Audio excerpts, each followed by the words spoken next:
Hello again, everyone. Welcome to Midwest Ag This Week. I'm Stu Ellis. I take care of the farm chores here at WCIA 3. In the program this week, the federal infrastructure package is going to be signed into law Monday. We'll hear about two important elements that that have a lot of impact for rural areas. Supply chain issues from someone who testified to the House Ag Committee. Fertilizer profitability and crop rotations also on the agenda, along with a slick trick and shop talk. All that and more on this edition of Midwest Ag This Week.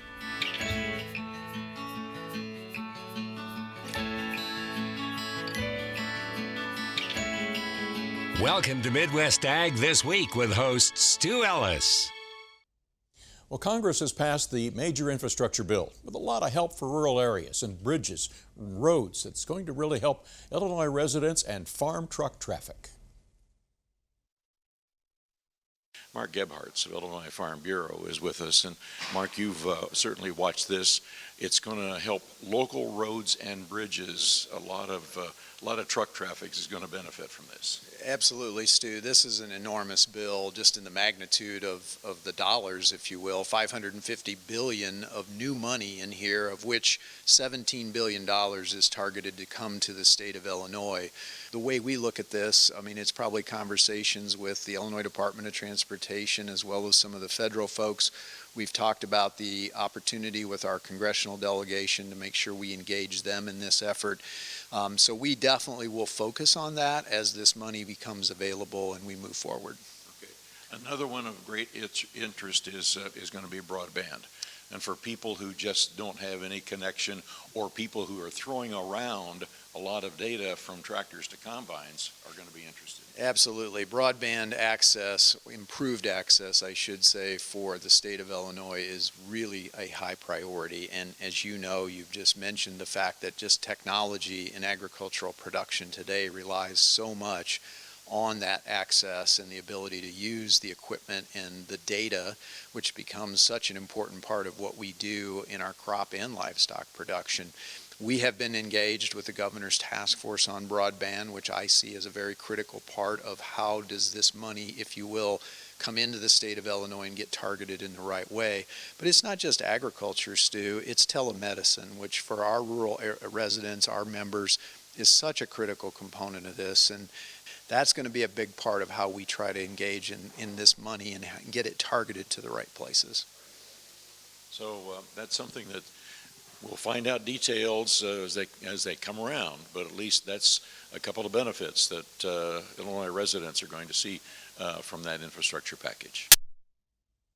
The House Agriculture Committee this last week received testimony about supply chain issues affecting both agriculture inputs and shipping out commodities. One of those testifying was Rod Wells, director of the supply chain for Bromark. The whole meeting was around the supply chain challenges in agriculture, and so I carried the message from the retailers' perspective that work with farmers and the farmers' perspective, talking about the labor shortage we're experiencing, the challenge with our infrastructure, roads, bridges, waterways, challenges with EPA registrations getting pulled for some products, and trying to ensure that we need that, that consistency, science and risk-based consistency, and then, advocating for pro-economic solutions, so taxes and those types of things were my main messages. Okay, and did you get any feedback from the committee about being really understanding of what your message was?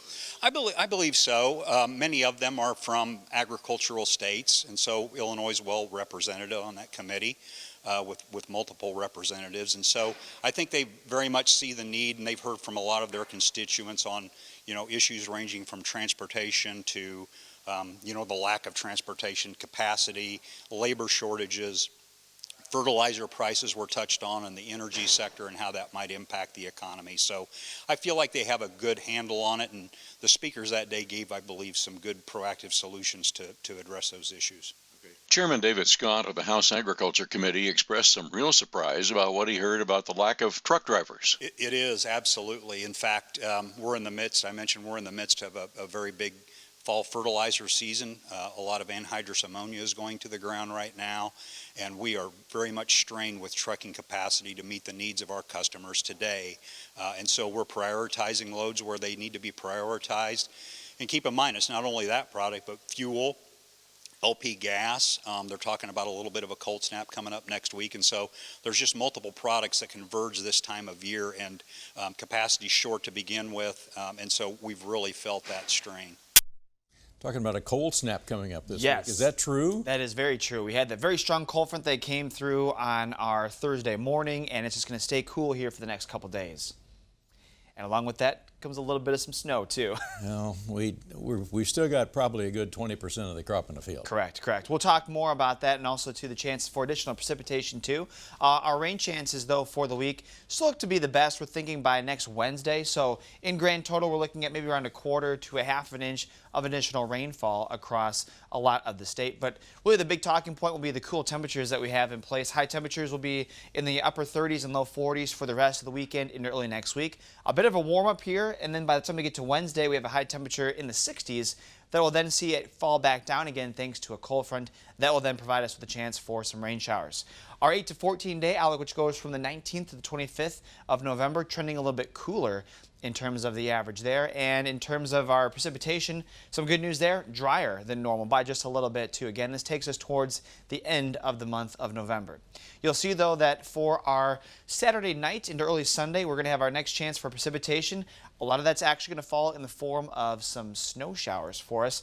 Really not expecting very much because the ground is still warm in the 40s and the air temperature will likely be just a little bit above freezing, but it's there and it's also coming down potentially hard just enough to maybe accumulate on some grassy areas. But we'll then have that mixed with some more rain showers throughout our Sunday as that kind of pushes on through. And that's all thanks to a small system coming in behind the big one that brought us the big cool down on Thursday. So that system will be coming through on Sunday, providing us the chance for the rain-snow mix. Once we go into the middle of the week, we then expect another larger low-pressure system to come on through. That one will provide us with our probably best chance of precipitation all week, that rain chance on Wednesday. And then after that, our temperatures will begin to go back down again. So, Stu, we're definitely going to be riding the roller coaster with our temperatures, a lot of 30s and 40s, getting to the 60s on Wednesday afternoon, then dropping back down to the 40s for Thursday. Guys are going to need the fields to be frozen to finish up the last of harvest. Yes.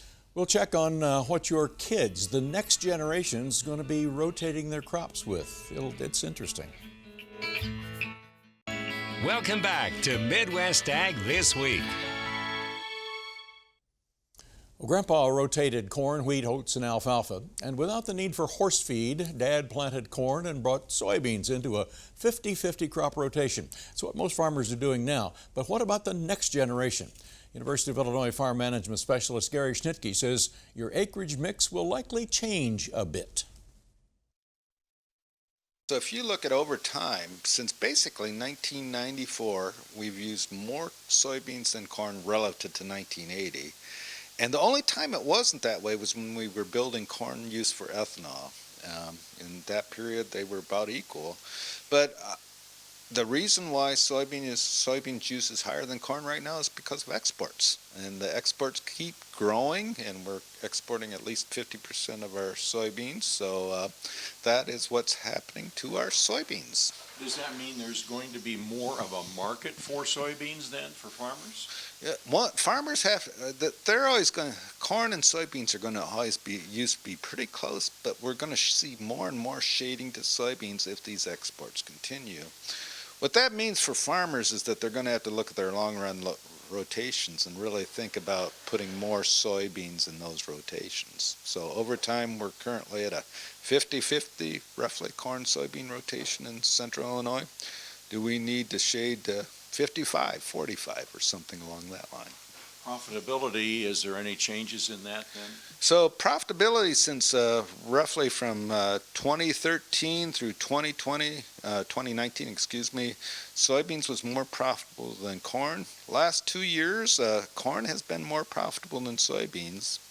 If we're looking at 2022, right now we would project them pretty close but give the edge to corn. But that can change because we're using a $5 corn price and a $12 soybean price for our 2022 projections, and we'll see if that holds up.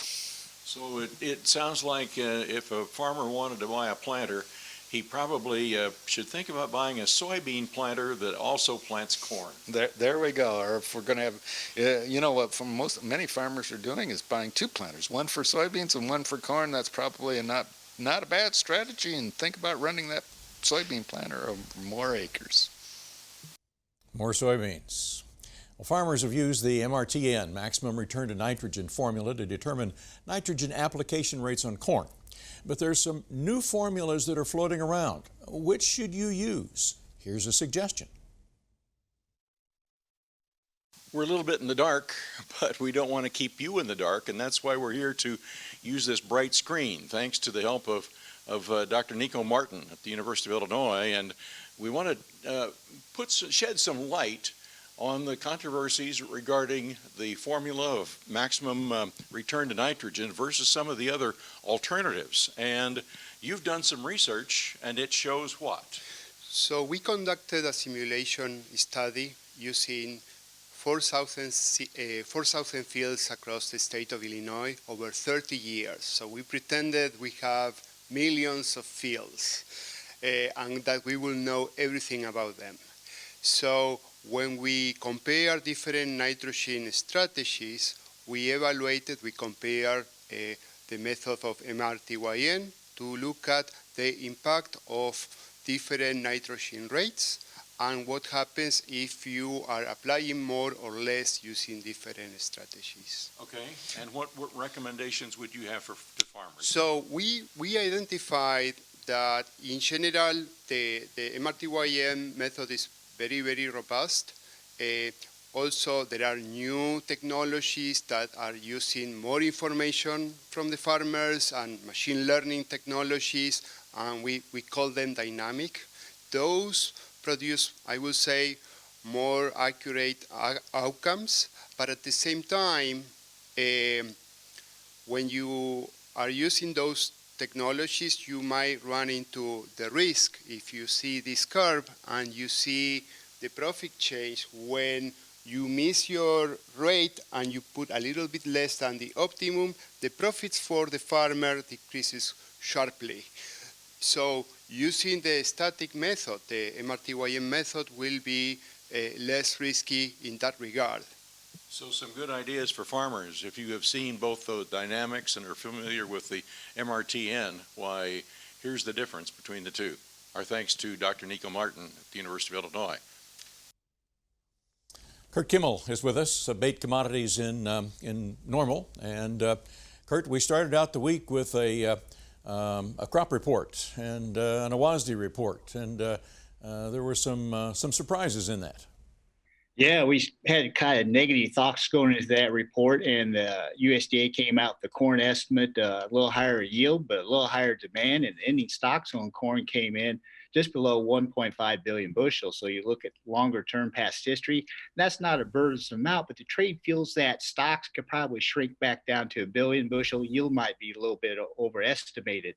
When you look at the soybeans, that's where the shocker was. The USDA came in and lowered the bean yield by a little bit. It's 51.2. The computers read that. We went from down up 50, 60 cents in a heartbeat, but the carryout is about 340 million bushel, not quite as high as what the trade was looking for. So we had some positive closes after that report, Stu. Yeah, the positive closes. We were, what are we ending up the week with? A little bit of strength? Yeah, we're basically back up to where we were about a week ago here prior to the report. We're up against some longer term resistance levels here. So next week will be kind of interesting to see some of these outside factors could kick in, maybe try to push out some of these resistance levels just above the marketplace.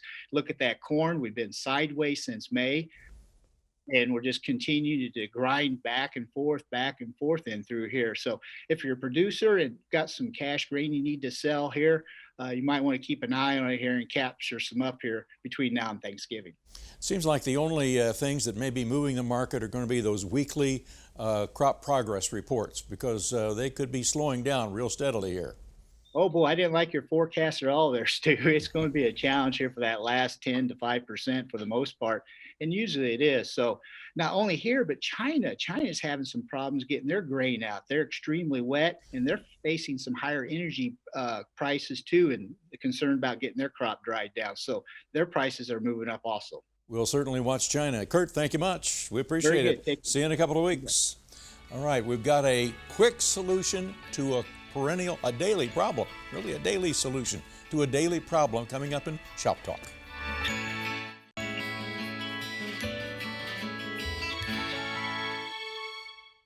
Many farms have forklifts to move around pallets, seed boxes, even pull equipment around. If you can get it hitched up, there's the problem for which we may have a solution for you. If you're always in need of that special hitch pin, here's some ingenuity for you to consider. In our Shop Talk session, we're always talking about solving problems. Problem is a piece of equipment that's in a machine shed. We need to pull it out. At this point, it may be too tight to get, a tractor in, and so Blake Nolan, part of the Nolan Farms just north of Blue Mound, you've got a typical hitch on here. What are you going to put on to pull this out? So the biggest challenge is making sure that you don't hit something. So what we'll use is a forklift, and we can drop a pin directly in there. But the biggest challenge is making sure you have the right pin that fits. So originally we had a basket on the back that would have a bunch of random pins and clevises, straps and whatnot in there. And you never have the right one to fit in there. Okay. So let's see how you solve the problem. So what have you done here? So we've got a master fabricator on our farm that goes by the name of Tracy. And we tell him what the issue is, and he'll just build together what we need. So he's put together a spot to put in every pin that we might need, even different sized balls if you're going to do moving like a small trailer, linch pins and hitch pins and clevises, everything you need to be able to move around and hook up to move whatever size piece of equipment you got to move.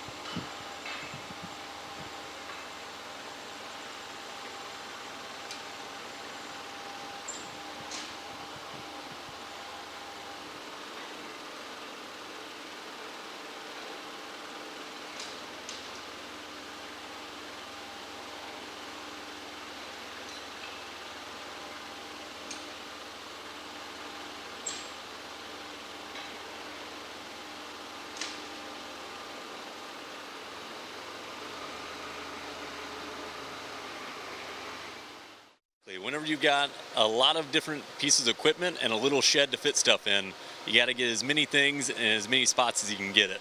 So being able to see what you're doing while you're doing it makes it a lot easier. All right. And that's our Shop Talk for today. Maybe it's given you an idea. Coming up, short corn versus sunlight.